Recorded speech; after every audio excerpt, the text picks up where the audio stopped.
My husband told me yoga would save our marriage. What he didn't tell me was that his instructor was teaching him more than just downward dog. When I discovered what serenity was really stretching, I made sure the whole world got to see her true flexibility. Before we jump back in, tell us where you're tuning in from. And if this story touches you, make sure you're subscribed, because tomorrow, I've saved something extra special for you. My name is Emma, and 6 years ago, I thought I had married my soulmate. Ryan Thompson was everything I had dreamed of in a partner. He was ambitious without being ruthless, funny without trying too hard, and most importantly, he saw me. Really saw me. When I would get lost in my graphic design projects, working from our home office until 2 in the morning, he would bring me tea and massage my shoulders without being asked. When I doubted myself or my work, he was the first person to remind me of my worth. We lived in a cozy house in Scottsdale, Arizona, where the desert sunsets painted our living room walls in shades of orange and pink every evening. It was our sanctuary, filled with the life we had built together. Ryan worked downtown at a marketing firm where his creativity and people skills made him one of their top account managers. I had my graphic design business that I ran from home, creating brand identities for small businesses across the Southwest. We were a team, supporting each other's dreams while building our own. Our morning routine was sacred. Ryan would wake up first, brewing coffee in our kitchen while I stumbled out of bed with my hair in a messy bun. He always made mine exactly how I liked it, with oat milk and a dash of cinnamon. We would sit on our back patio, watching the desert come alive as the sun climbed higher, planning our days and sharing our thoughts. These moments felt precious, intimate in a way that made me grateful every single day for the life we had created. Ryan was the kind of husband who remembered details.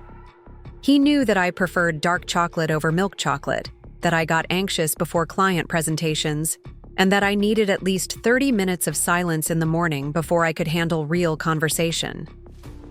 He would leave little notes in my sketchbooks when he knew I was struggling with a project, reminding me that I was talented and that he believed in me.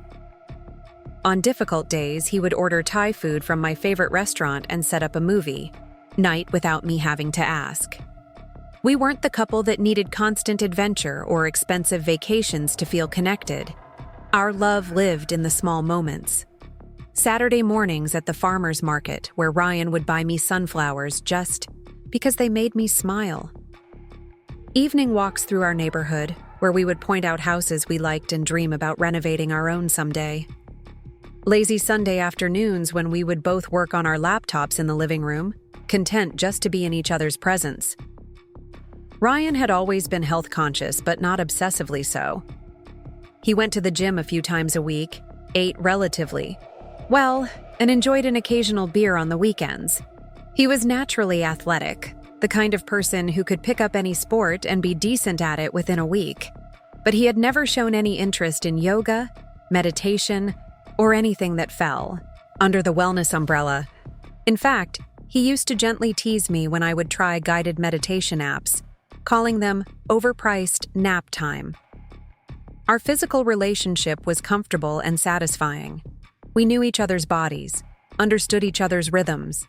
There was an ease between us that came from years of trust and intimacy. Ryan was attentive and affectionate, the kind of man who would pull me close while we watched television, who would hold my hand when we walked, who would kiss me goodbye every morning before leaving for work. We had our routines, our traditions, our inside jokes that had developed over 6 years together. Friday night was always pizza and a movie. Saturday mornings were for sleeping in and making elaborate breakfasts. Sunday evenings were for meal, prepping and planning the week ahead. We had created a life that felt stable, loving, and real. Ryan's job at the marketing firm had its stressful periods, but he had always handled pressure well. He was the kind of person who thrived under deadlines, who could juggle multiple clients without losing his cool. When work got overwhelming, he would go for a run or hit the gym, coming home refreshed and ready to disconnect from the office. He had good boundaries between work and home life, something I deeply appreciated about him. Our house reflected both of our personalities. My artistic touch was evident in the carefully chosen color palettes, the vintage furniture we had restored together, and the gallery wall of my favorite design pieces. Ryan's influence showed in the comfortable, lived-in feeling of our space. The oversized couch where we spent most evenings, the well-stocked bar cart where he mixed cocktails for us on weekends, and the organized garage where he kept his tools and sports equipment. We had talked about children, but decided we were in no rush. We wanted to travel more first, to establish our careers, to enjoy being young and married without the responsibilities that came with parenthood. It felt like we had all the time in the world to make those decisions. Our future felt certain, planned, secure. Ryan was social, but not in an overwhelming way. He had his core group of friends from college who he would meet for drinks occasionally, and he got along well with my friends too. He was the kind of person who could fit into any social situation, making conversation easily without dominating the room. People liked him, and I was always proud to be his wife at parties or work events. Our communication had always been one of our strengths.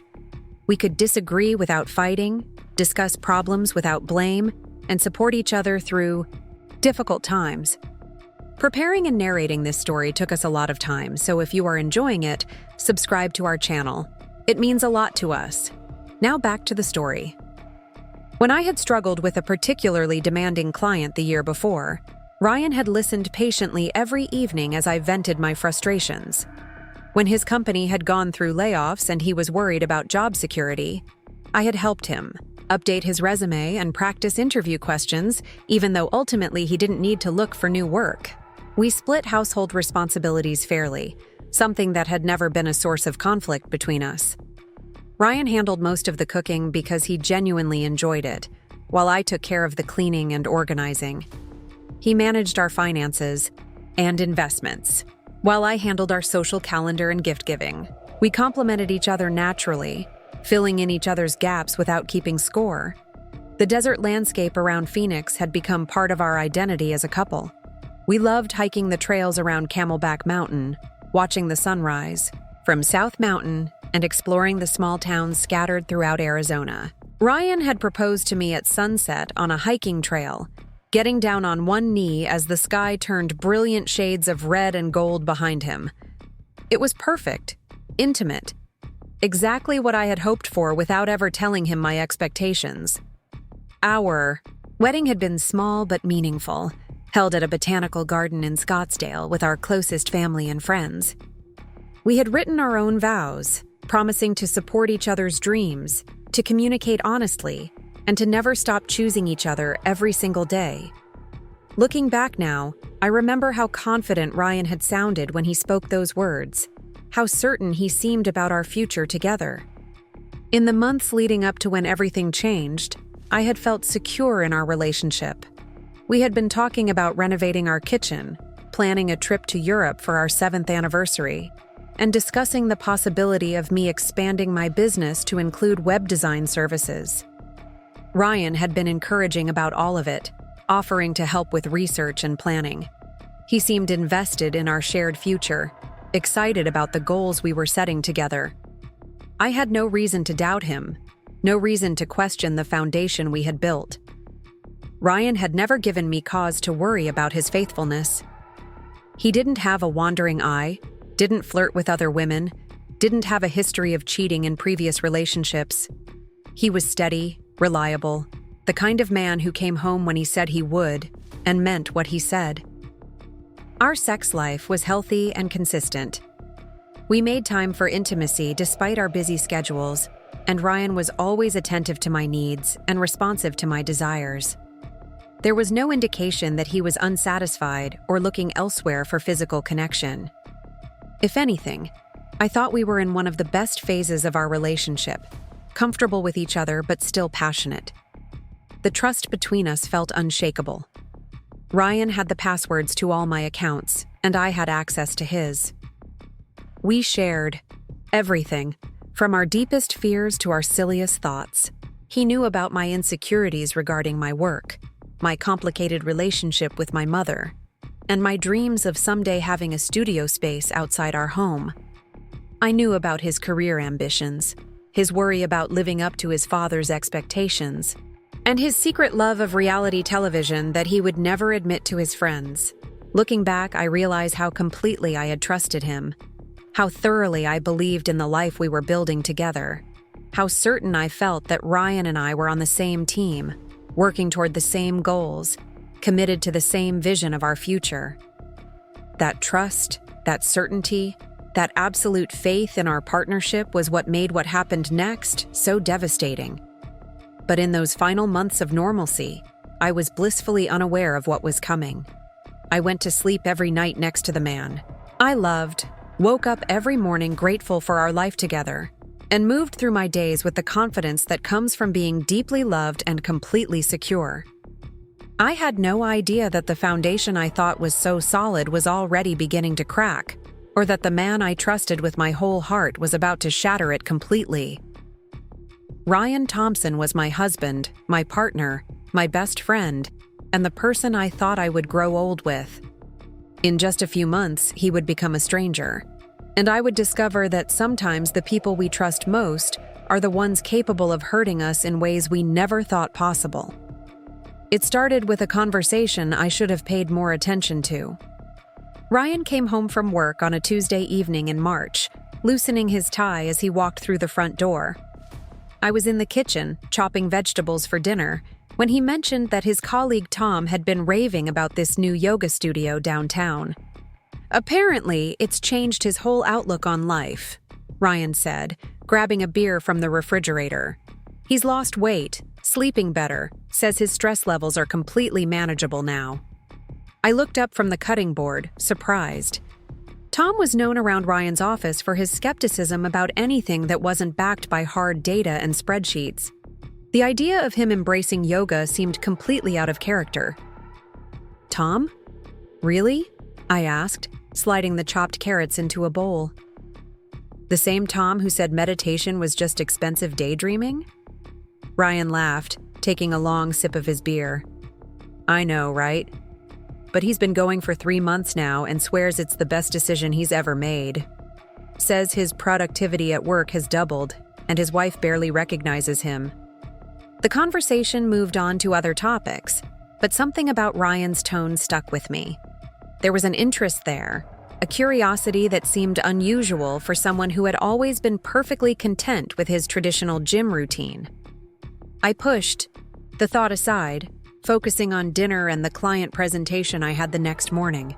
A week later, Ryan brought it up again. This time, he had clearly done some research. The studio Tom goes to is called Inner Peace Wellness Center, he said, scrolling through his phone as we sat on the couch after dinner. They have beginners classes, and the reviews are incredible. Listen to this one. Life-changing experience. The instructors don't just teach poses, they teach you how to transform your entire approach to stress and relationships. I glanced over at his phone screen, noting the sleek website design and the professional photos of serene-looking people in various yoga poses. The studio looked upscale, modern, nothing like the crystals and incense aesthetic I had always associated with yoga spaces. Are you thinking about trying it? I asked, genuinely curious. In 6 years together, Ryan had never expressed interest in anything beyond traditional exercise. Maybe, he said, his voice casual but his eyes still focused on his phone. Work has been pretty intense lately, and I've been feeling more stressed than usual. Tom says the mental benefits are just as important as the physical ones. It was true that Ryan's job had been more demanding recently. His firm had landed several high-profile accounts, and he had been staying late more often, coming home with tension visible in his shoulders and jaw. I had noticed the change but assumed it was temporary, a busy period that would eventually settle down.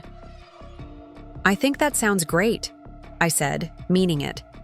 If it helps with stress, it's definitely worth trying. Ryan looked up from his phone then, giving me one of his warm smiles. You don't think it's too weird? Me doing yoga? Not at all, I assured him. I think it's actually really mature that you're recognizing you need better stress management. And who knows, maybe you'll love it. Maybe I will, he said, setting his phone aside and pulling me closer on the couch. The first time Ryan went to a yoga class, I was working late on a branding project for a new restaurant. He came home around 8:30, looking relaxed in a way I hadn't seen in weeks. His usual post-work tension was gone, replaced by something that looked almost like contentment. "How was it?" I asked, looking up from my laptop as he walked into our home office. "Better than I expected," he admitted, sitting on the edge of my desk. The instructor was really good at explaining everything, and the other people in the class were normal. I was worried it would be too intimidating, but it actually felt pretty natural. "That's wonderful," I said, saving my work and giving him my full attention. "What kind of poses did you learn?" Ryan described the class with enthusiasm, demonstrating a few of the simpler poses he had learned. He seemed genuinely excited about the experience, and I felt happy seeing him find something new that brought him joy. "I think I'm going to sign up for the monthly package," he said. The instructor mentioned that consistency is key, and I can already tell this is something I want to stick with. "Go for it," I encouraged. "It's obviously making you feel good, and anything that helps with work stress is worth the investment." That night, Ryan seemed more present than he had been in weeks. We cooked dinner together, talking and laughing, in a way that reminded me of our early dating days. He was affectionate and attentive, and when we went to bed, he made love to me with a focus and intensity that left me feeling deeply connected to him. For the first few weeks, yoga seemed to be exactly what Ryan needed. He went to classes twice a week, usually Tuesday and Thursday evenings, and came home each time looking refreshed and energized. His mood improved noticeably, and he seemed better able to handle the pressures at work. I started noticing small changes in his behavior, things that seemed positive at first. He began drinking more water throughout the day, often carrying around the expensive-looking water bottle that he said the studio recommended. He started eating lighter dinners, explaining that heavy meals before evening classes made him feel sluggish during poses. The instructor talks a lot about how what we put in our bodies affects our mental clarity. He told me one evening as he prepared a salad instead of the pasta I had planned for dinner. "I'm starting to really notice the difference when I eat. Clean versus when I don't." Ryan also began incorporating yoga principles into other areas of his life. He started meditating for 10 minutes each morning, sitting quietly in our bedroom before getting ready for work. He downloaded apps on his phone that reminded him to practice mindful breathing throughout the day. He even began suggesting that we try meditation together, though I was usually too busy with work to join him. "You should come to a class with me sometime," he suggested one Saturday morning as we sat on our patio with coffee. "I think you'd really like it. The instructor is amazing at helping people find their authentic selves." Something about the phrase "authentic selves" struck me as odd. It didn't sound like Ryan's usual way of speaking, but I assumed he was just picking up the language from his classes. "Maybe," I said, though honestly, I was too swamped with client work to add anything else to my schedule. Once things slowed down a bit with the business. As the weeks passed, Ryan's commitment to yoga intensified. He upgraded from twice a week to 3 times a week, adding a Saturday morning class to his routine. He started buying yoga gear, expensive mats and blocks, and clothing that seemed unnecessarily sophisticated for someone who had been practicing for less than 2 months. "The instructor says that having proper equipment really makes a difference in your practice," he explained when I commented on the growing collection of yoga accessories in our bedroom. I began to notice that Ryan talked about his instructor quite a bit, not in a way that immediately raised red flags, but frequently enough that I started paying attention. "Serenity says that most people use only 10% of their breathing capacity," he would say over dinner. "According to Serenity, the key to managing stress is learning to observe your thoughts without judgment. He would mention during our morning coffee. Serenity thinks that people in high-stress jobs need to be especially intentional about creating balance, he would explain when I asked why he was spending so much time and money on yoga. The name itself struck me as pretentious. Who names their child Serenity? But Ryan seemed to regard her as some kind of wisdom guru, quoting her insights about everything from nutrition to relationships to career fulfillment. "She sounds very knowledgeable," I said one evening, trying to keep any skepticism out of my voice. "She really is," Ryan said, his eyes lighting up in a way that made me slightly uncomfortable. "She has this way of seeing straight to the heart of things. It's like she can read people's energy and know exactly what they need to hear." The frequency of Ryan's yoga attendance continued to increase. By the end of his second month, he was going 4 times a week, sometimes staying late for what he called advanced workshops or spiritual development sessions. His Saturday morning class became an all-day affair with additional meditation and philosophy discussions that kept him at the studio until mid-afternoon. "I know it seems like a lot," he said, when I mentioned that I barely saw him on weekends anymore. "But I'm learning so much about myself." Serenity says that transformation requires total commitment, especially in the beginning stages. Ryan's vocabulary began to change in ways that felt foreign to me. He started using words like authentic, aligned, and conscious in everyday conversation. He talked about raising his vibration and releasing toxic patterns. When I made jokes about his new spiritual language, he would get defensive, saying that I didn't understand the depth of what he was experiencing. Our morning routine began to shift as well. Instead of sitting together on the patio with coffee, Ryan started spending that time in meditation or reading books about Eastern philosophy that Serenity had recommended. He said he needed the quiet time to center himself before facing the day, but it felt like he was choosing solitude over our connection. The physical changes in Ryan were undeniable. He was becoming more flexible, obviously, but he was also losing weight and gaining muscle definition. He looked good, healthier than he had in years, but there was something different about the way he carried himself. He seemed more self-conscious about his appearance, spending longer getting ready in the morning and paying more attention to his clothing choices. Serenity says that how we present ourselves to the world is a reflection of our inner state. He explained when I noticed him trying on 3 different shirts before settling on one for work. Our physical intimacy began to change as well. Ryan was still affectionate, but in a different way. He started incorporating breathing techniques and mindfulness practices into our lovemaking, which sounds romantic in theory, but felt strange and performative in practice. He would suggest we try new positions that he said promoted energetic alignment, and he began talking about tantric principles that felt completely foreign to our natural rhythm. "I want us to explore deeper levels of connection," he would say when I expressed confusion about these changes. Serenity teaches that most couples barely scratch the surface of what's possible in intimate relationships. The way Ryan talked about Serenity was becoming increasingly concerning to me. It wasn't just that he quoted her frequently, it was the reverence in his voice when he said her name. He spoke about her the way people talk about religious leaders or life-changing mentors, with a combination of awe and devotion that made me deeply uncomfortable. "What's she like?" I asked one evening, trying to sound casual. "Is she older? Younger? Married?"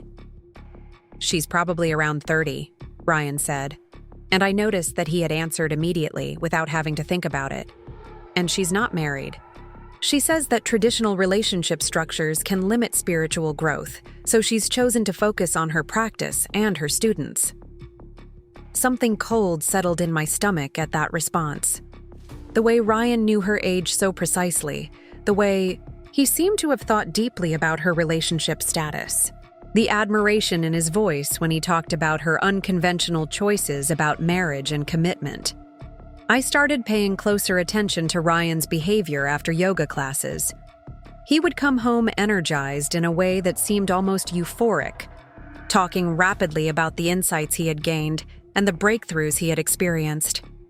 He would shower immediately, spending longer than usual getting cleaned up, and he always seemed slightly disappointed when I wasn't available to listen to detailed recounts of what had happened in class. Our conversations began to feel increasingly one-sided.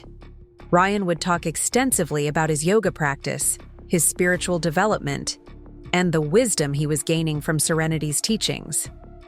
When I tried to share things about my work or my own thoughts and experiences, he would listen politely but with obvious distraction, often steering the conversation back to his practice. "I think you're really missing out by not exploring this path," he said one evening when I expressed that I was happy with my current stress management techniques. Serenity says that people who resist personal growth are usually afraid of what they might discover about themselves. The implication stung. Ryan was essentially suggesting that my lack of interest in his yoga practice indicated some kind of personal deficiency or fear. It was the first time in our relationship that he had criticized my choices in such a pointed way. I began to feel like I was losing my husband to something I didn't understand. The man who came home from yoga classes was technically the same person I had married, but something fundamental had shifted. His priorities were different. His interests had changed completely, and increasingly, his attention was focused on something outside our relationship. The final straw came on a Thursday evening in late April. Ryan came home from yoga class later than usual, around 9:30, which was becoming more common. He seemed distracted and almost secretive, heading straight to the shower without our usual post-class conversation. When he came out of the bathroom, I noticed that he was checking his phone more frequently than normal, smiling at messages in a way that made my stomach clench with a recognition I didn't want to acknowledge. "Everything okay?" I asked, trying to keep my voice light. "Of course," he said, but he had already set his phone face down on the nightstand in a way that felt deliberate. "Just some texts from people in class. We're planning a group meditation session this weekend." It was a reasonable explanation, but something about his body language felt wrong. The way he had positioned himself between me and his phone, the slight defensiveness in his voice, the fact that he had never mentioned group activities outside of class before. That night, I lay awake listening to Ryan's breathing, feeling like a stranger was sleeping next to me.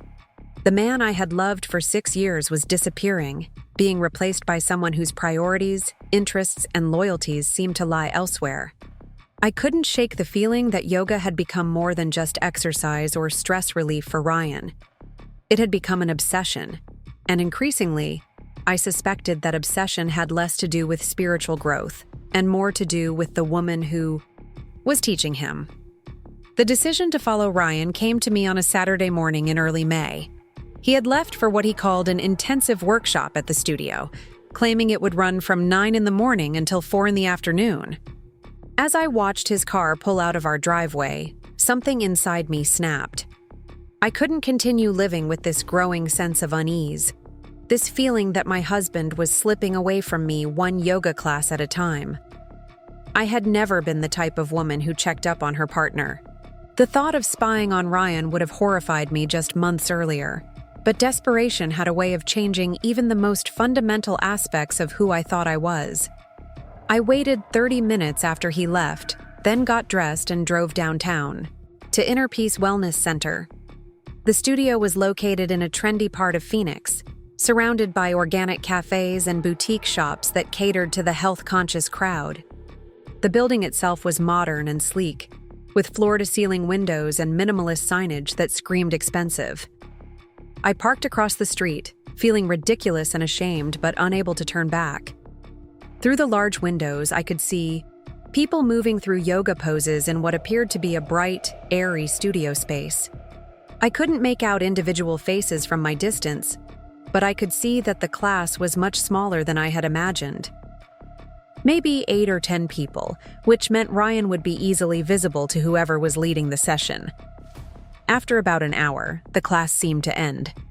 I watched as people began to emerge from the building, carrying yoga mats and water bottles, looking refreshed and energized. I scanned each face, looking for Ryan, but he didn't appear. 5 minutes passed, then 10, then 15. The last of the regular class participants had left, but Ryan's car was still in the parking lot. My hands gripped the steering wheel tighter as I tried to rationalize what I was seeing. Maybe there was a second session that started immediately after the first. Maybe he was talking with other students or asking the instructor questions about his practice. Maybe he was using the bathroom or had stopped to buy something from what looked like a small retail area near the front of the studio. Another 30 minutes passed before the front door opened again. This time, only 2 people emerged. Ryan and a woman I had never seen before. Even from a distance, I could tell she was beautiful in that effortless way that some people seem to carry naturally.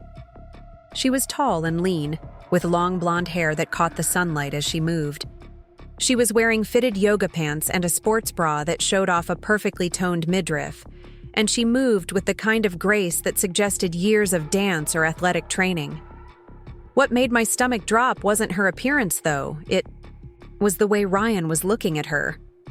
Even from across the street, I could see the attention in his posture, the way he leaned slightly toward her as they talked, the animated gestures he made with his hands. This wasn't the casual conversation between a student and instructor that I had been hoping to see. This was something else entirely. They stood outside the studio for what felt like an eternity but was probably only 10 minutes, talking in a way that looked intimate and familiar. At one point, she reached out and touched his arm, letting her hand linger there while she said something that made him laugh.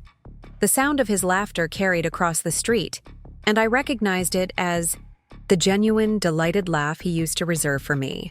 When they finally parted ways, she gave him what looked like a hug that lasted several seconds longer than appropriate for a professional relationship.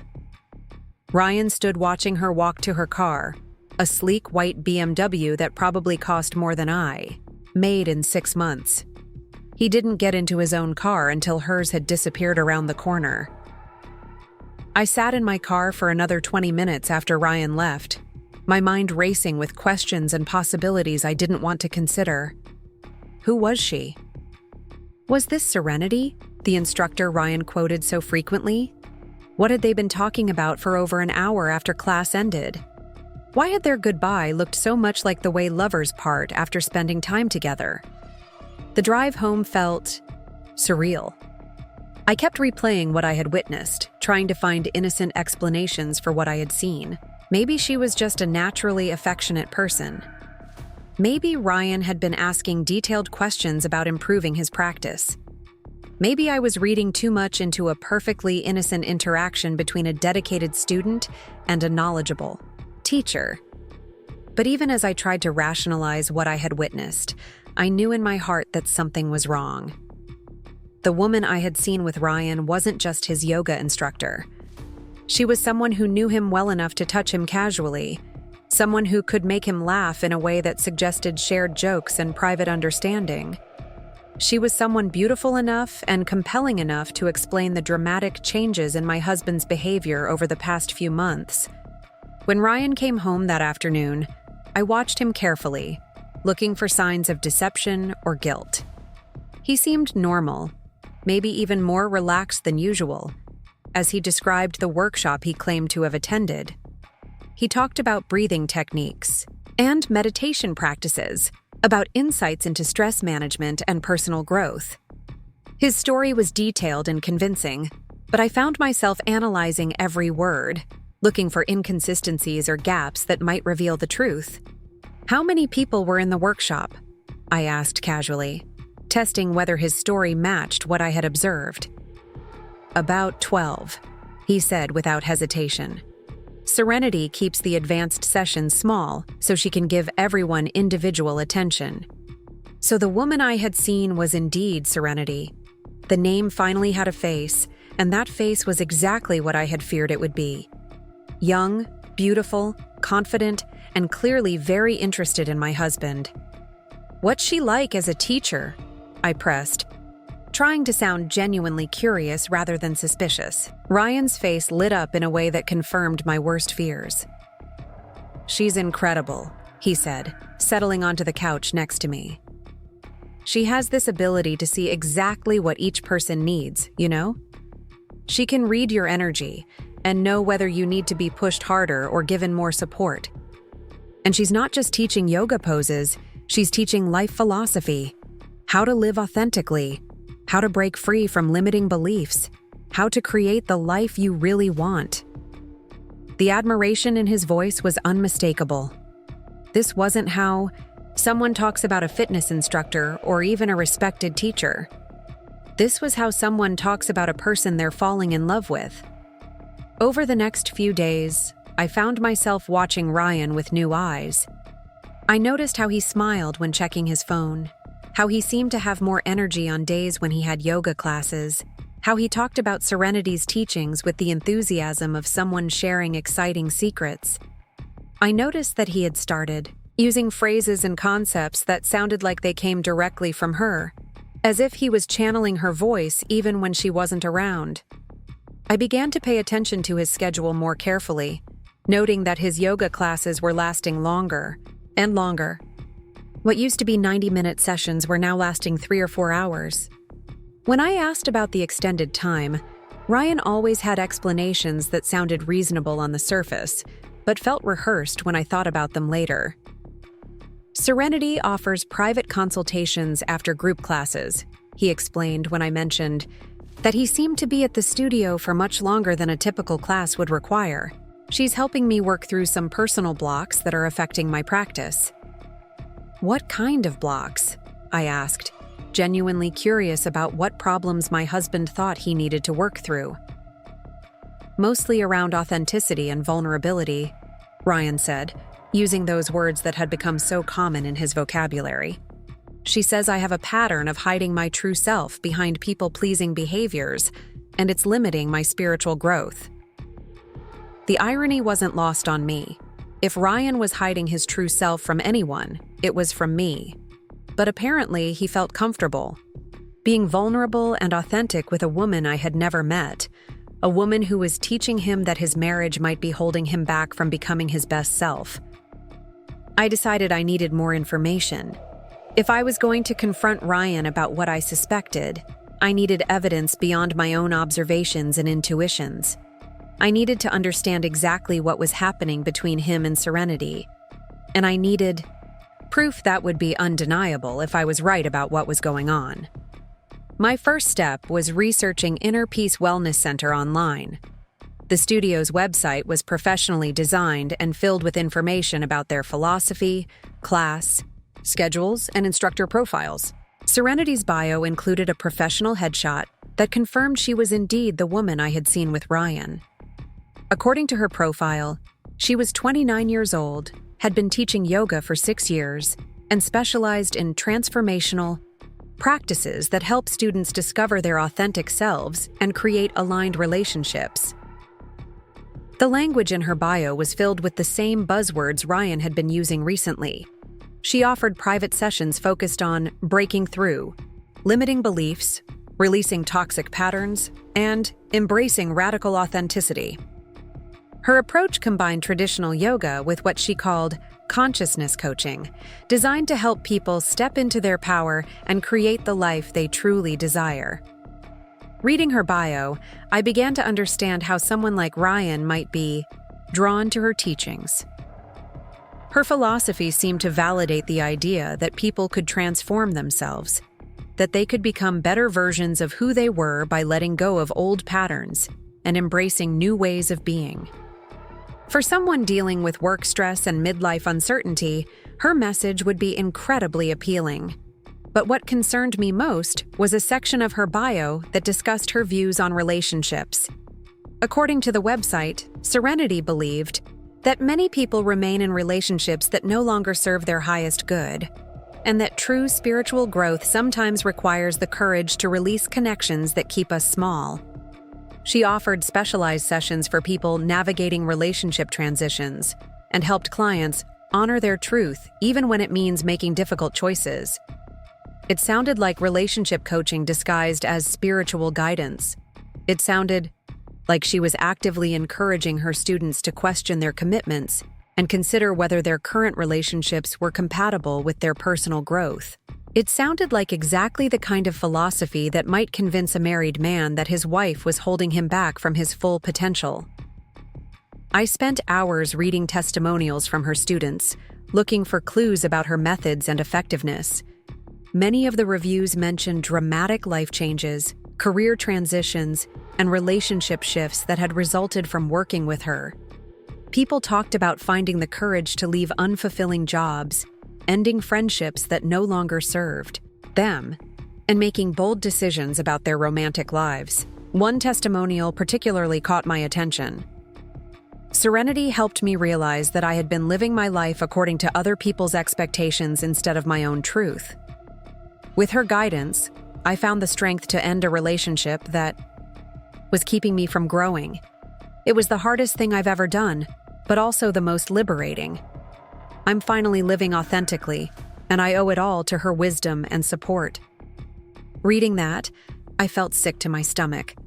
Was this the kind of transformation Ryan was experiencing? Was Serenity encouraging him to see our marriage as an obstacle to his personal growth? Was she positioning herself as the guide who could help him break free from the life we had built together? I decided I needed to see them together again. But this time, I wanted to observe more carefully and for a longer period. I began tracking Ryan's schedule, noting when he said he had classes and comparing those times to the actual class schedule posted on the studio's website. What I discovered was troubling. Ryan was going to the studio during times when no group classes were scheduled. He was having private sessions with Serenity, one-on-one time that he hadn't mentioned to me. The next Tuesday, when Ryan said he was going to his regular evening class, I checked the online schedule and saw that no classes were listed for that time. I waited until he left, then drove back to the studio and parked in the same spot I had used before. Ryan's car was in the parking lot, and through the windows I could see that the main studio space was dark. But there was light coming from what appeared to be a smaller room toward the back of the building. I sat in my car for 2 hours, watching and waiting. During that time, I saw no one else enter or leave the building. Whatever was happening inside was happening between just Ryan and Serenity, alone in that private space for an extended period of time. When they finally emerged, their body language was even more intimate than what I had observed before. They walked closely together, their shoulders touching, and when they reached the parking area, Serenity placed both hands on Ryan's chest, while saying something that made him nod seriously. The gesture was unmistakably romantic, the kind of touch that suggested familiarity with each other's bodies. This time, their goodbye included not just a hug, but what looked like a brief kiss. It happened quickly, and from my distance I couldn't be completely certain, but the way they moved together and apart suggested lips touching, even if only briefly. I drove home in a state of numb shock. What I had witnessed wasn't yoga instruction or spiritual guidance. It was an affair, plain and simple. My husband was having a relationship with another woman, and he was lying to me about it every single day. The evidence was overwhelming, but I realized I needed more than my own observations if I was going to confront Ryan or make decisions about our marriage. I needed documentation, proof that couldn't be explained away or denied. I needed to understand the full scope of what was happening between them, and I needed to know how long it had been going on. That night, I made a decision that would have been unthinkable to me just months earlier. I was going to hire a private investigator. I was going to gather undeniable evidence of my husband's affair, and then I was going to decide what to do with the information. The next morning, I began researching private investigators in Phoenix. I was looking for someone discreet, professional, and experienced in documenting marital infidelity. I found a firm with excellent reviews and a track record of handling sensitive cases, and I made an appointment for the following day. Walking into that office felt like crossing a line I could never uncross. I was officially acknowledging that my marriage was in crisis, that my husband was betraying me, and that I was prepared to take action to protect myself. It was terrifying and empowering at the same time. The investigator, Jake Morrison, was professional and compassionate without being overly sympathetic. He explained the process of documenting infidelity, the types of evidence that would be useful, and the timeline for gathering comprehensive information. He assured me that his work would be discreet and thorough, and that I would have the proof. I needed to make informed decisions about my future. "Most people already know the truth when they come to see me," Jake said as I signed the contract for his services. "They just need confirmation and documentation. Trust your instincts, Emma." They're usually right. As I left his office, I felt a strange sense of relief. I was finally taking action instead of just worrying and wondering. Soon, I would have answers, and with those answers, I could decide how to reclaim control of my life. But I also felt profound sadness for the marriage I was losing, for the trust that had been broken, and for the future Ryan and I would never have together. Whatever Jake uncovered over the next few weeks would change everything, and I knew there would be no going back to the life I had thought we were building together. The envelope from Jake Morrison arrived on a Thursday morning, exactly 2 weeks after I had hired him. I stared at it for several minutes before opening it, knowing that whatever was inside would fundamentally change my life. Ryan had already left for work, kissing my forehead goodbye in that distracted way that had become his new normal, completely unaware that his carefully constructed double life was about to be exposed. Inside the envelope were photographs, timestamps, detailed reports, and a USB drive containing video evidence. My hands trembled as I spread the contents across our kitchen table, the same table where Ryan and I had shared thousands of meals and conversations over the past 6 years. The first photograph showed Ryan and Serenity entering what appeared to be an upscale hotel about 20 minutes from the yoga studio. The timestamp indicated it was taken on a Tuesday afternoon, during a time when Ryan had told me he was in client meetings. They were holding hands, walking closely together with the casual intimacy of an established couple. The second photograph was taken inside what looked like a hotel restaurant. Ryan and Serenity were seated across from each other at a small table, leaning in close with their foreheads nearly touching. Serenity's hand was resting on top of Ryan's, and they were both smiling in a way that suggested shared secrets and private jokes. Ryan was wearing the blue shirt I had bought him for his birthday, and seeing him in it while he was clearly on a date with another woman felt like a physical blow. The third photograph captured them walking through a park I didn't recognize. Serenity's arm linked through Ryan's as they strolled along a tree-lined path. She was wearing a flowing sundress that made her look like something from a romantic movie, and Ryan was gazing at her with an expression of complete adoration. It was the way he used to look at me during our early dating years, before familiarity and routine had settled between us. Jake's report was thorough and devastating. He had documented multiple meetings between Ryan and Serenity over the course of 2 weeks, including hotel visits, restaurant meals, shopping trips, and what appeared to be a weekend getaway to Sedona that Ryan had claimed was a work conference. According to the timestamps, they were spending time together 3 or 4 times per week, often during business hours when Ryan was supposed to be at his office. The financial records Jake had obtained showed that Ryan had been paying for expensive dinners, hotel rooms, and gifts using a credit card I hadn't known existed. He had opened the account 3 months earlier, around the time he had started attending yoga classes regularly. The spending pattern showed a clear escalation in the relationship, from occasional coffee dates to elaborate romantic gestures that must have cost thousands of dollars. But it was the USB drive that contained the most damaging evidence. Jake had managed to capture video of Ryan and Serenity together, and watching it removed any possibility of denial or alternative explanation. The footage showed them in the hotel lobby, kissing passionately before getting into an elevator together. It showed them at an outdoor cafe, feeding each other bites of food and laughing intimately. Most painfully, it showed them at the park, where Ryan spun Serenity around and kissed her deeply while she wrapped her legs around his waist. Watching my husband with another woman felt like watching my own death in slow motion. Every gesture, every kiss, Every loving look was something that had been stolen from our marriage and given to someone else. The Ryan in those videos was a man I barely recognized, someone who seemed lighter and happier than he had been with me in months. As I continued reviewing the evidence, I began to understand the true scope of the deception. This wasn't a casual affair or a momentary lapse in judgment. Ryan and Serenity had built an entire relationship parallel to our marriage, complete with romantic rituals, shared experiences, and what appeared to be genuine emotional intimacy. They had inside jokes, favorite restaurants, and a level of physical comfort that suggested they had been sleeping together for months. Jake's report included details about Serenity that I hadn't been able to find online.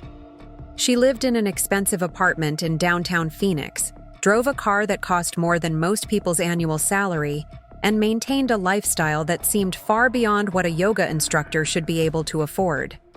She had no other job listed on any public records, which suggested that either she came from wealth or she was being financially supported by someone else. The report also revealed that Ryan wasn't her only married student. Jake had observed her meeting with at least 2 other men during his surveillance, both of whom were wearing wedding rings and meeting her in contexts that appeared romantic rather than professional. It seemed that seducing married men might be more than just a hobby for Serenity. It might be her actual business model. This revelation added a new layer of betrayal to what I was feeling. Not only had Ryan chosen another woman over me, but he had chosen a woman who made a practice of destroying marriages. He had been manipulated by someone who was experienced in targeting vulnerable married men, but that didn't excuse his choices or lessen the pain of his betrayal. The final item in Jake's report was a transcript of a conversation he had managed to record between Ryan and Serenity during one of their hotel meetings. Reading their words felt like listening to strangers, even though one of the voices belonged to the man I had shared a bed with for 6 years. "I've never felt this free with anyone before," Ryan's voice said, according to the transcript. "Being with you makes me realize how much I've been holding back in my marriage. Emma's a good person, but she doesn't understand this deeper part of me that you've awakened." "You can't keep living a lie forever," Serenity had responded. "At some point, you're going to have to choose authenticity over comfort. Your wife represents your old life, the person you were before you started growing. I represent who you're becoming." "I know you're right," Ryan had said. "It's just complicated. Emma doesn't deserve to be hurt, but I also can't keep pretending to be someone I'm not. Maybe if I give her some time to get used to the idea of us being different people now, she'll understand. Or maybe," Serenity had suggested, "she'll realize that this is an opportunity for her to find someone who's actually compatible with who she really is. You might be doing her a favor by setting her free." Reading those words, I felt something inside me crystallize into cold, hard resolve. Ryan wasn't just cheating on me. He was rewriting our entire relationship history to justify his betrayal.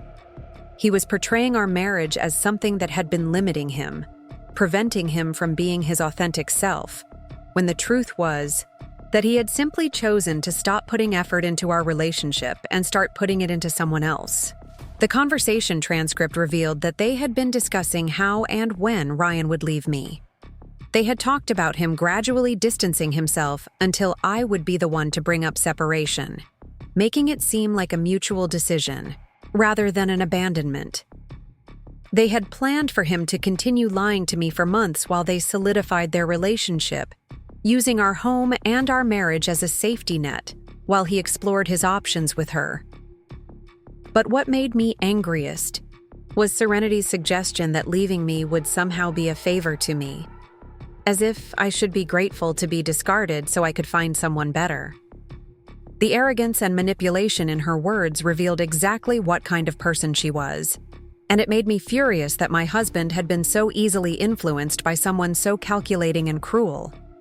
I sat at our kitchen table for hours, going through every piece of evidence multiple times, letting the full reality of the situation sink in. My marriage was over. Not because Ryan and I had grown apart naturally, Not because we had incompatible goals or irreconcilable differences, but because my husband had chosen to build a new life with someone else while lying to me about it every single day. The betrayal was comprehensive. Ryan had lied about where he was going, what he was doing, and how he was spending our money. He had shared intimate details about our marriage with another woman, allowing her to help him strategize about how to leave me. He had rewritten our history to make me the villain in his story, the person who was holding him back from happiness and growth. But as I sat there surrounded by evidence of my husband's deception, I realized something important. I wasn't devastated in the way I had expected to be. I was angry, yes, and hurt, and betrayed beyond anything I had ever imagined. But I wasn't broken. If anything, I felt oddly empowered by finally knowing the truth. For months, I had been questioning myself, wondering if I was being paranoid or insecure. I had tried to be understanding about Ryan's new interests, supportive of his personal growth, patient with his changing behavior. I had blamed myself for feeling disconnected from him, wondering if I was the one who wasn't putting enough effort into our relationship. Now I knew that my instincts had been correct all along. I hadn't been paranoid. I had been perceptive. I hadn't been insecure. I had been responding to real threats to my marriage. I hadn't been unsupportive. I had been lied to and manipulated by someone who was supposed to love and protect me. The clarity was liberating. I no longer had to wonder what was wrong with our marriage or what I could do to fix it. Our marriage wasn't broken because of anything I had done or failed to do. It was broken because Ryan had chosen to break it, and now I could stop trying to repair something that he had already destroyed. I began to plan my response. Ryan clearly thought he was in control of this situation, managing both relationships while he decided what he wanted to do with his future. He thought he could continue lying to me indefinitely while he explored his options with Serenity. He thought I was naive enough to believe his stories about yoga classes and spiritual growth. But Ryan had underestimated me. He had forgotten that I was intelligent, resourceful, and capable of taking care of myself. He had assumed that I would continue playing the role of the unknowing wife until he was ready to make his grand exit on his own terms. I decided that he was wrong about all of it. I wasn't going to wait around for him to decide my fate. I wasn't going to give him the luxury of a gradual transition or a carefully orchestrated separation. And I certainly wasn't going to let him and Serenity congratulate themselves on setting me free from a marriage they had decided wasn't good enough for the new and improved version of my husband. Instead, I was going to take control of the narrative. I was going to expose their affair in a way that would make it impossible for them to pretend they were the heroes of this story. I was going to make sure that everyone who knew us understood exactly what kind of people they were and what they had done to our marriage. But first, I wanted to give Ryan one last chance to tell me the truth. Not because I thought there was any possibility of saving our marriage, but because I wanted to see how far he was willing to go with his lies. I wanted to understand the full extent of his deception before I revealed that I knew everything.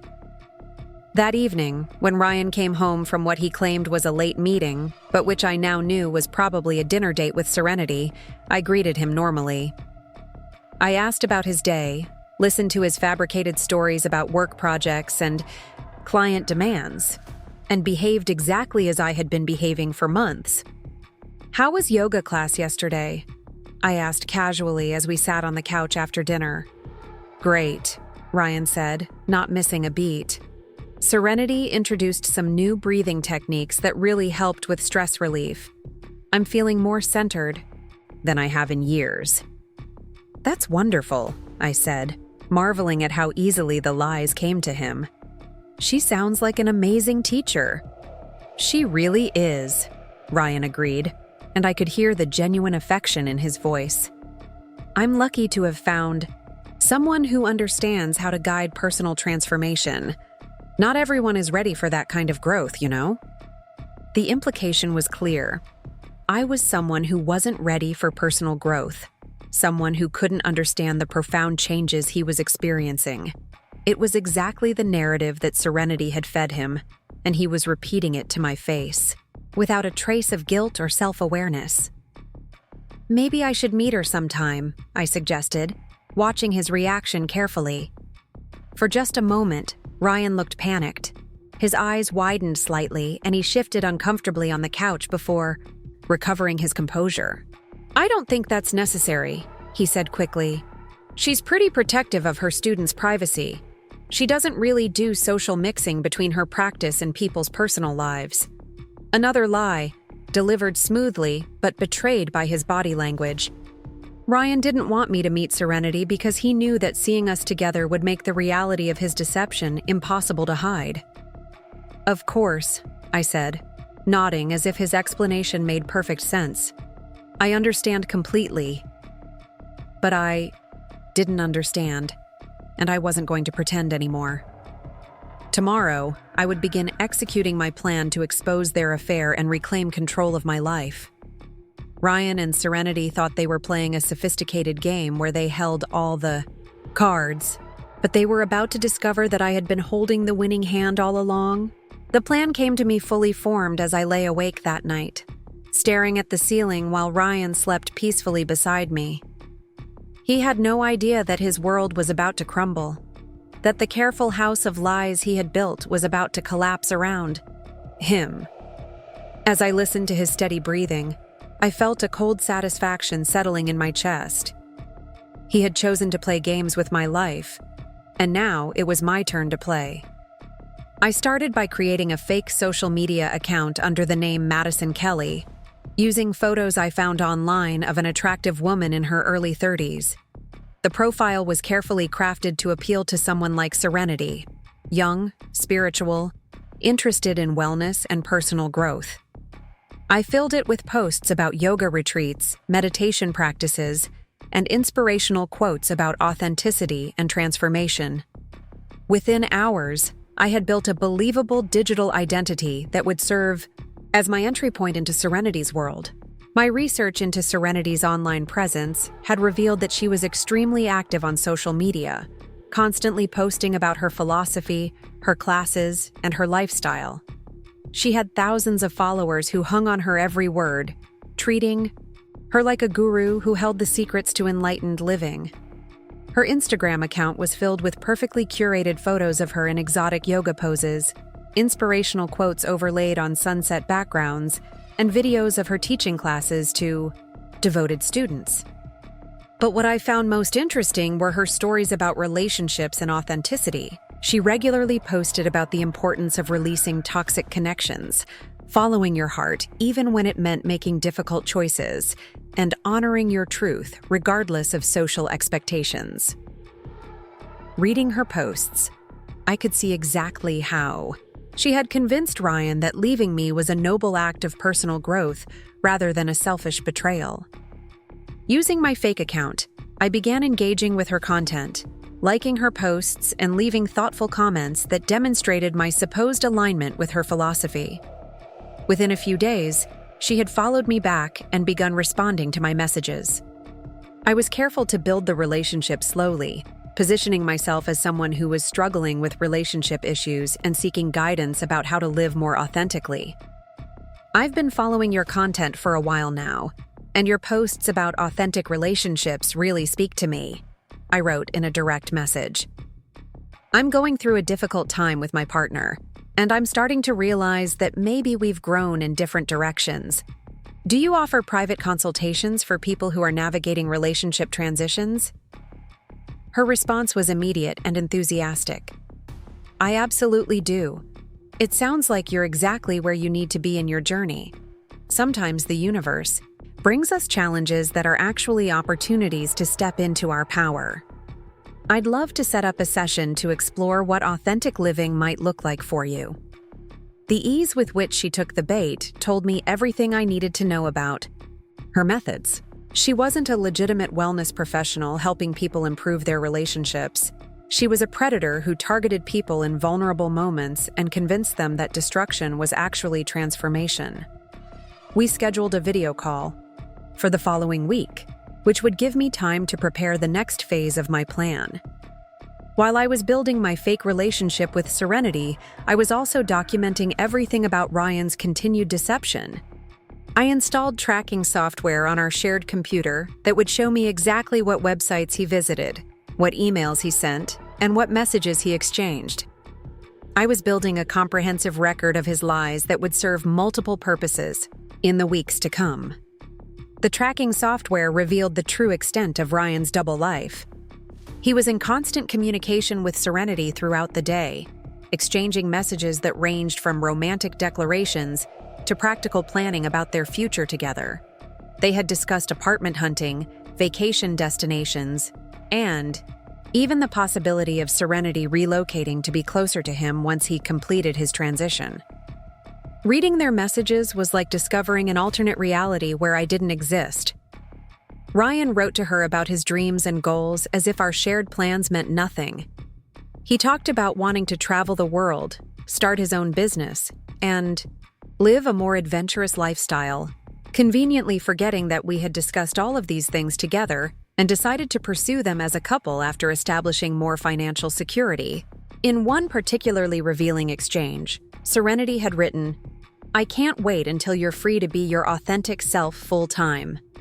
It's beautiful watching you transform, but I know you're still holding back because of your situation at home.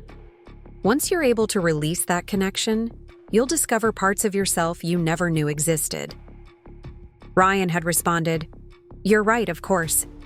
Emma is a good person, but our relationship was built on who I used to be, not who I'm becoming. It's not fair to either of us to keep pretending we're compatible when we're clearly growing in different directions.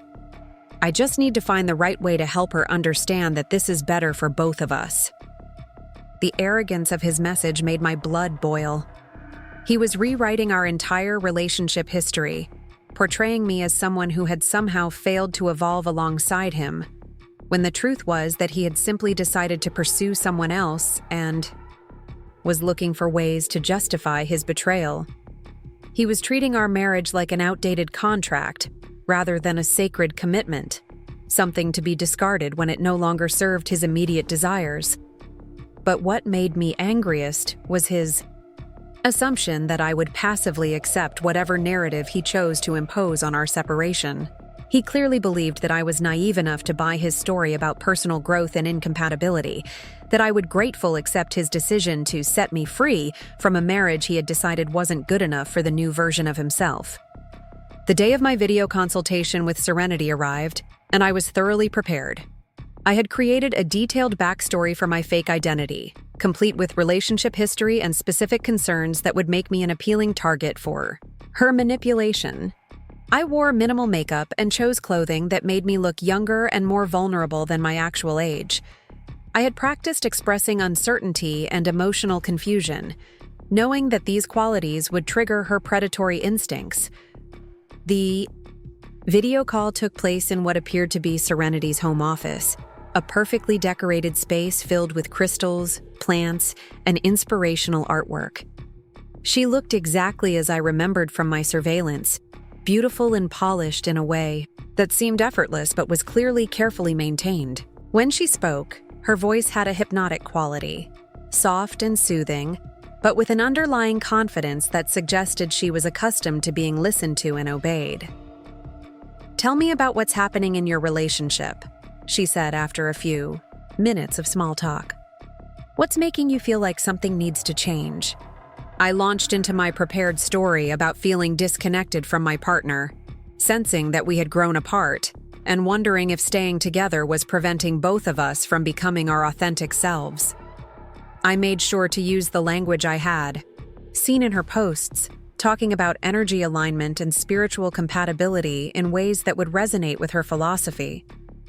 Serenity nodded knowingly throughout my monologue, occasionally making sounds of understanding and validation. When I finished speaking, she leaned forward with an expression of compassionate wisdom that I could see would be incredibly compelling to someone who was genuinely struggling. "What you're describing is so common," she said, her voice filled with gentle authority. Most people stay in relationships far longer than they should because they're afraid of hurting their partner or facing uncertainty.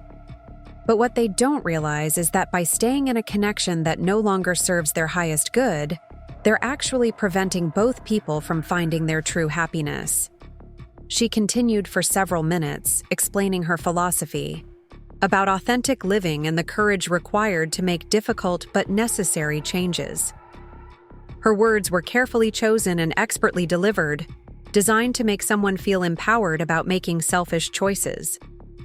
I could see exactly how Ryan had been seduced by her message, how someone dealing with normal relationship challenges could be convinced that abandonment was actually enlightenment. "Have you ever worked with married clients?" I asked, trying to sound curious rather than suspicious. Serenity's expression didn't change, but I noticed a slight tension around her eyes.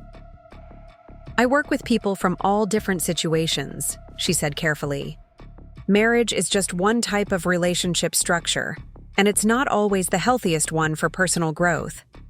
Sometimes the most loving thing you can do for someone is to release them so they can find a connection that truly honors who they are." "That's such a beautiful way to think about it," I said, pretending to be moved by her wisdom. "Have you seen situations where someone's partner was initially upset, but eventually realized that the separation was actually a gift?" "Oh, absolutely," Serenity said, warming to the topic.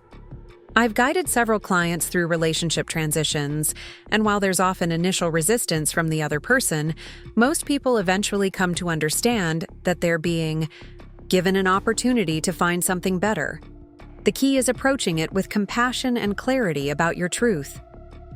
As she spoke, I could hear echoes of the conversations she must have had with Ryan. This was clearly her standard script for convincing people to leave their partners, packaged as spiritual guidance but designed to serve her own interests.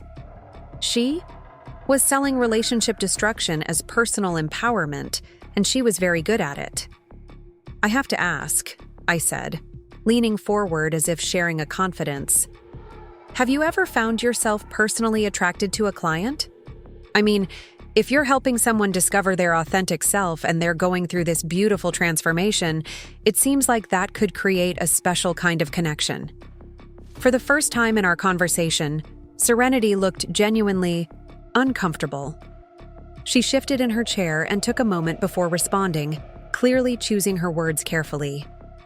"Professional boundaries are very important in this work," she said, but her tone was less confident than before. "However, I do believe that sometimes the universe brings people together in unexpected ways. If two people discover a genuine connection, while one of them is going through a growth process, that's not something to ignore. It's actually a sign that they're both moving toward their authentic path." There it was, her justification for seducing married clients, wrapped in spiritual language but ultimately about serving her own desires. She had convinced herself, and presumably Ryan, that their affair was guided by the universe rather than created by her, manipulation and his weakness. "That makes so much sense," I said, nodding enthusiastically. "It sounds like you really understand how complex these situations can be. I feel so lucky to have found someone who gets it." We continued talking for another 20 minutes, during which Serenity outlined her approach to helping people navigate relationship transitions. She explained how she guided clients through the process of emotionally detaching from their current partners while building confidence in their decision to leave. She described techniques for minimizing guilt and handling resistance from family and friends who might not understand their choice. By the end of our session, I had a complete understanding of her methods and philosophy. She wasn't helping people work through relationship challenges or improve their connections with their partners. She was systematically destroying marriages and convincing her victims that they were doing something noble and enlightened. "I'd love to continue working with you," Serenity said as our session wrapped up. "You seem really ready to embrace authentic living, and I think I can help you navigate this transition in a way that honors everyone involved." "I would love that," I responded. "This has been so helpful already. I feel like I'm finally seeing clearly for the first time in years. After the call ended, I sat in silence for several minutes, processing what I had just experienced. Serenity was even more manipulative and calculating than I had imagined. She had perfected a system for identifying vulnerable people and convincing them to destroy their relationships while making them feel empowered about it. Ryan wasn't her first victim, and he wouldn't be her last unless someone stopped her. That evening, I began executing the final phase of my plan. I had decided that simply confronting Ryan about his affair wouldn't be sufficient. He would just deny it, minimize it, or use Serenity's rhetoric to justify his actions.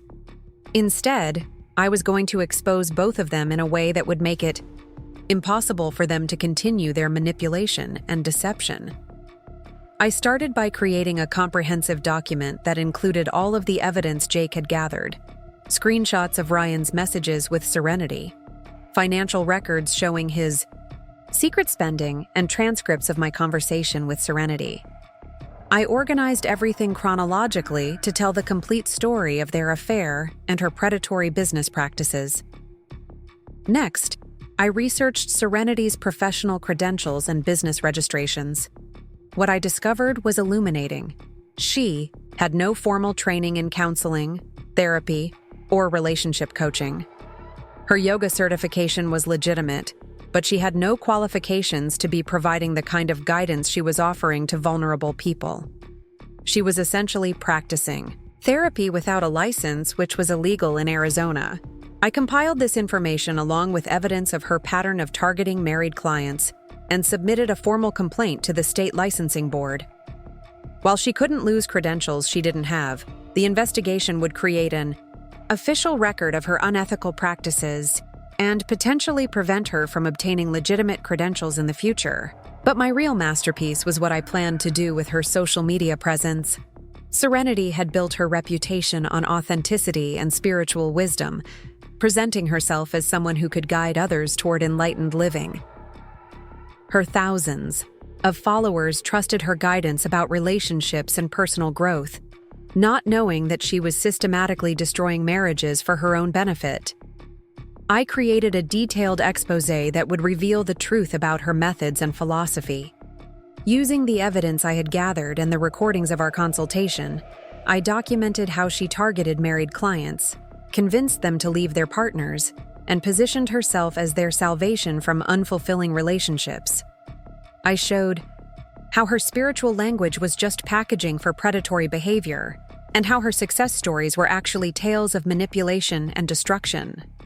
The exposé was carefully written to be factual rather than emotional, letting the evidence speak for itself. I included screenshots of her social media posts alongside examples of how those same concepts were used to justify her affair with Ryan. I showed the disconnect between her public image as a wisdom teacher and her private behavior as someone who destroyed families for personal gain. On Friday evening, exactly 1 week after my consultation with Serenity, I uploaded the exposé to multiple platforms simultaneously. I posted it to my own social media accounts, sent it to local news, outlets that covered stories about consumer fraud, and shared it in online groups dedicated to exposing unethical wellness practitioners. I also sent copies directly to several of Serenity's high-profile followers and other yoga instructors in the Phoenix area. The response was immediate and explosive.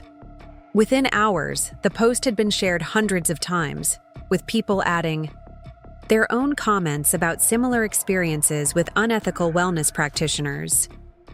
Several women came forward with stories about how Serenity had targeted their husbands, providing additional evidence of her pattern of behavior. The local news picked up the story by Saturday morning, running a segment about unlicensed practitioners in the wellness industry, and using Serenity as a prime example of how people could be exploited by unqualified coaches. The reporter interviewed several of her former clients who confirmed the manipulative nature of her methods.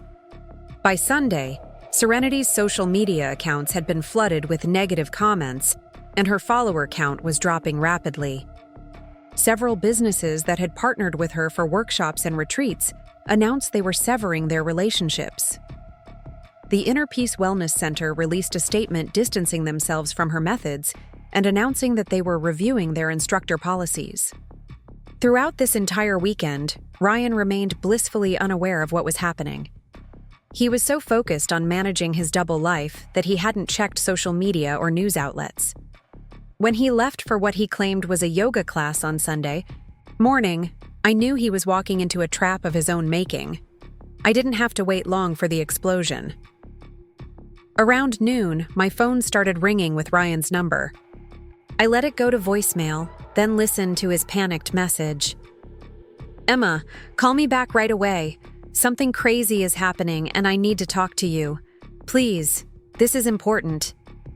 I deleted the message without responding. 20 minutes later, he called again, and then again. Each voicemail was more frantic than the last, as he clearly began to realize that his secret world was collapsing and that I might somehow be involved. When Ryan finally came home Sunday evening, he looked like a man who had seen his own death. His face was pale, his hands were shaking, and he could barely make eye contact with me. He found me in our living room, sitting calmly on the couch with a glass of wine, watching the news coverage of the Serenity scandal on my laptop. "Emma," he said, his voice barely a whisper, "we need to talk." "Do we?" I asked, not looking up from my screen. "I thought you were too busy with your spiritual transformation to have real conversations with me." "You know," he said, sitting heavily in the chair across from me, "you know about Serenity." "I know about a lot of things, Ryan," I replied, finally meeting his eyes. "I know about the secret credit card, the hotel meetings, the lies about work conferences. I know about your plans to gradually distance yourself from me until I would be the one to suggest separation.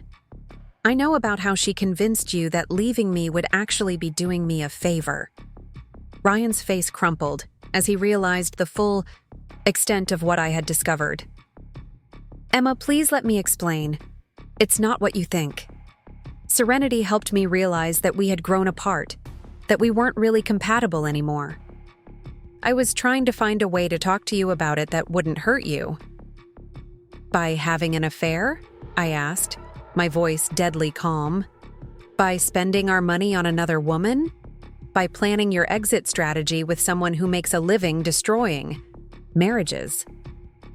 "It wasn't supposed to happen like this," Ryan said, tears starting to form in his eyes. "I never meant to hurt you. I just felt so lost, so disconnected from who I really am, and Serenity helped me see that I was living a life that wasn't authentic to my true self." "Your true self," I repeated, letting the words hang in the air. "You mean the version of yourself that lies to his wife every single day? The version that sneaks around behind my back and plans to abandon our marriage without even having the courage to be honest about it? That's not fair," Ryan protested, but his voice lacked conviction. "You don't understand what I've been going through, the growth I've been experiencing. Serenity opened my eyes to possibilities I never knew existed." "Serenity is a fraud, Ryan," I said, turning my laptop around so he could see the news coverage. "She's an unlicensed practitioner who targets married men and convinces them to leave their wives. You're not special, you're not enlightened, and you're certainly not the first husband she's seduced with her spiritual manipulation." Ryan stared at the screen in shock, reading the headlines about Serenity's exposed practices and the investigation into her business methods. I watched as the reality of his situation began to sink in, as he realized that the woman he had risked everything for was exactly what I was telling him she was. "But she loves me," he said weakly, as if saying the words could make them true. "She loves your wallet and your willingness to believe her lies," I corrected, "just like she loved all the other married men she convinced to leave their families. You were never unique to her, Ryan. You were just another mark." The silence that followed was deafening. Ryan sat in his chair, staring at the floor, as the full magnitude of his choices became clear. He had destroyed our marriage for a woman who had manipulated him from the very beginning, a woman who was now facing professional ruin and public humiliation because of her unethical practices. What happens now? He asked finally, his voice small and defeated. Now you face the consequences of your choices, I said, standing up and walking to our kitchen counter where I had placed the divorce papers I had prepared earlier that week.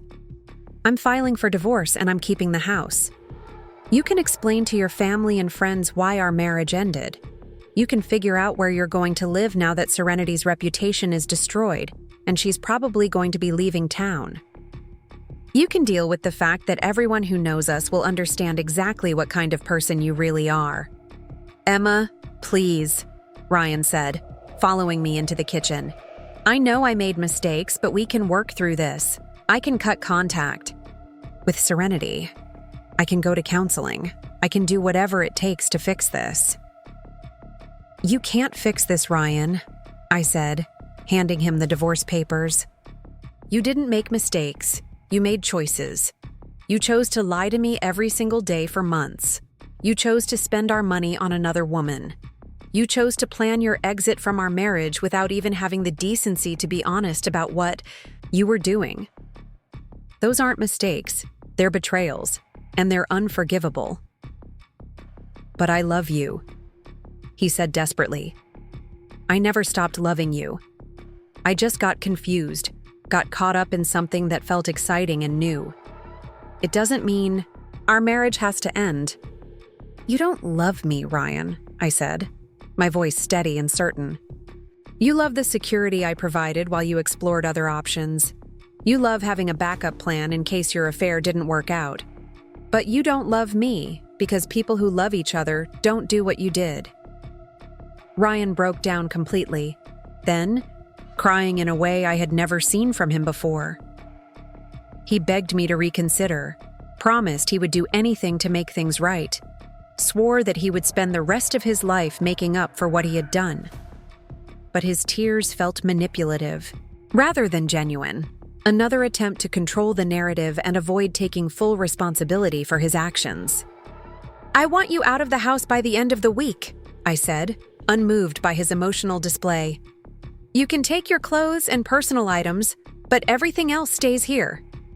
I'll be changing the locks and the security codes, and I don't want you to contact me unless it's through our lawyers. Where am I supposed to go? Ryan asked, panic creeping into his voice. That's not my problem anymore, I replied. You should have thought about that before you decided to blow up our lives for a woman who was using you. The next few days were a blur of logistics and legal arrangements. Ryan moved his belongings out of our house, looking more defeated each time I saw him.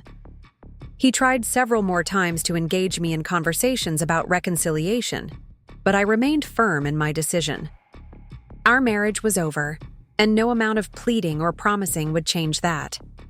The fallout from the Serenity scandal continued to spread throughout the local wellness community. Several other yoga instructors and wellness practitioners spoke out about the damage that unethical coaches could do to the industry's reputation.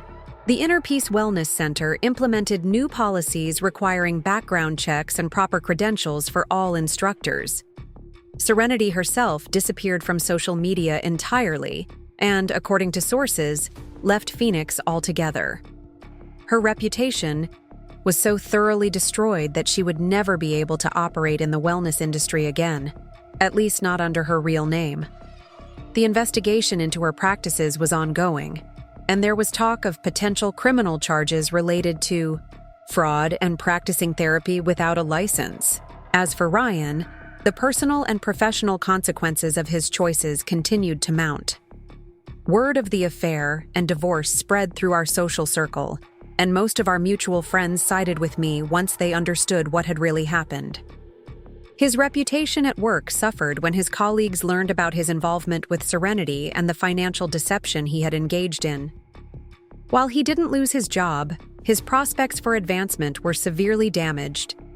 6 months after I had first suspected something was wrong in our marriage, I was officially divorced and living alone in the house that had once been our shared sanctuary.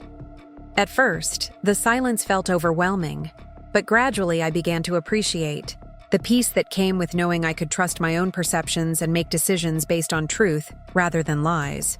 I threw myself into expanding my graphic design business, taking on larger projects and exploring new creative directions that I had been too busy to pursue while managing the crisis in my marriage. The work became a source of healing, allowing me to channel my energy into something positive and productive. The experience had taught me valuable lessons about trust, intuition, and the importance of staying true to my own values even when facing betrayal. I had learned that I was stronger than I had ever imagined, capable of taking decisive action when necessary and unwilling to accept treatment that was beneath my dignity. Ryan tried to contact me several times in the months following our divorce, usually during what I assumed were moments of loneliness or regret.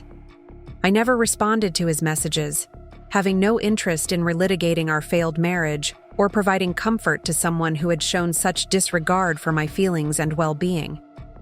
Looking back, I could see that Ryan had always been someone who was easily influenced by external validation and exciting new experiences. Serenity had simply recognized those vulnerabilities and exploited them for her own purposes. While that didn't excuse his choices, it helped me understand that our marriage had probably been doomed from the moment he encountered someone willing to manipulate his weaknesses. The house felt different now, lighter somehow, as if removing the weight of deception and betrayal had allowed it to breathe again. I redecorated gradually, replacing items that held too many memories with pieces that reflected my individual taste and personality. The space became truly mine in a way it had never been before. A year after the divorce was finalized, I received a message from a woman named Sarah who had seen my exposé about Serenity. She thanked me for having the courage to speak out, explaining that my story had helped her recognize similar manipulation in her own relationship with a different wellness practitioner.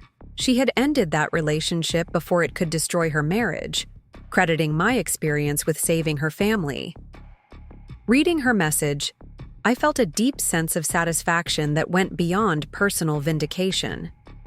By exposing Serenity's practices, I had potentially saved other people from experiencing the pain and betrayal that Ryan had put me through. My suffering had served a purpose beyond my own healing. It had become a warning that could protect others from similar predators. As I sat on my back patio one evening, watching the desert sunset paint the sky in shades of orange and pink, I reflected on the journey that had brought me to this moment. The woman who had first suspected her husband of having an affair felt like a different person from the woman I had become. That woman had been naive about the depths of deception people were capable of, trusting to a fault and willing to make excuses for behavior that should have been unacceptable. The woman I was now understood that trust had to be earned and maintained, not given blindly based on promises and assumptions.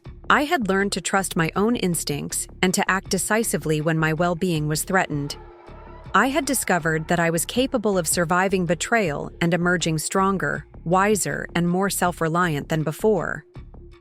The pain of Ryan's betrayal had faded into something more like a distant memory, a chapter in my life that had ended definitively and completely. I felt no desire for revenge beyond what I had already accomplished, no lingering anger that poisoned my daily experience. Instead, I felt grateful for the clarity that had come from discovering the truth, even though that truth had been painful to accept. My life was my own again, filled with possibilities that had nothing to do with managing someone else's deception or trying to save a relationship that had been built on lies.